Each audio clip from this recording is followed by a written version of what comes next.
Hi, Aquarius. How are you doing? I hope you are doing so good. I am also good, and it is always good in the kingdom of God. So let's grab your frequency, Jehovah. Aquarius frequency, please. Aquarius. Wow, I'm totally getting 40-year-old virgin vibes in my head here.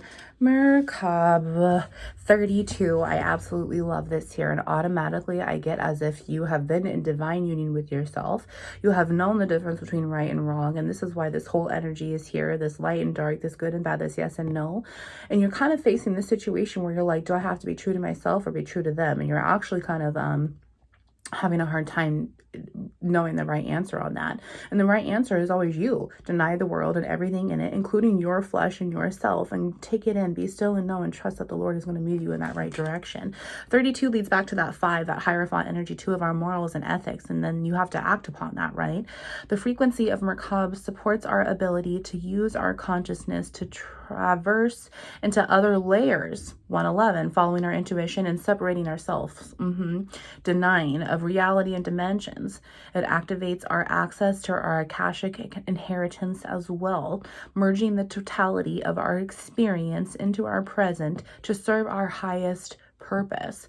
So your highest purpose is calling upon you right now, and you're trying to make this decision of which way to go, which is why I see 32 as being reflected backwards of 23. It's the positive 5. 23 is also how many chromosomes that we have inside of our body. And as this is backwards, it's because it's what's truthful. We are not used to it. We need to reflect and reverse it out because our flesh has run our buildings, our vessels for so long. But when we reverse it, we know that it's the truth. So sweetheart, when our subconscious is not in control, we're not able to make those wise decisions for ourselves and know that this is where we come from. As soon as we are able to divide ourselves from our Old Testament to our new, we're able to see everything that we have to offer ourselves in that whole destined plan to begin with.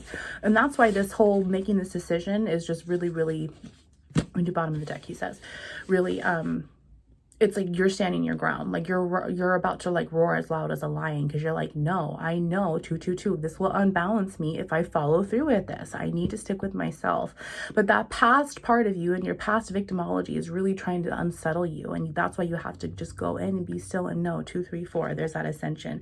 Allowance and the negative, exactly. This frequency of allowance is being blocked because you're not sure what's good and what's bad. But as soon as you choose yourself overall, you're going to be allowing yourself more abundance good to come in because you made that right decision for yourself, Aquarius. I love it. The frequency of allowance invites us to be open to whatever comes our way. Without judgment, without opinion, without fear, and without resistance. This is that past-oriented flesh that's trying to really pull you in by way of that fear, and your love-based intentional actions need to come first. When we allow, the universe becomes our partner in the wondrous dance of existence and expansion. And exactly, this allowance will only come in for you if you go in and honor your true self, Aquarius. Deny them, deny the world and everything in it. Love you. Wounds into light.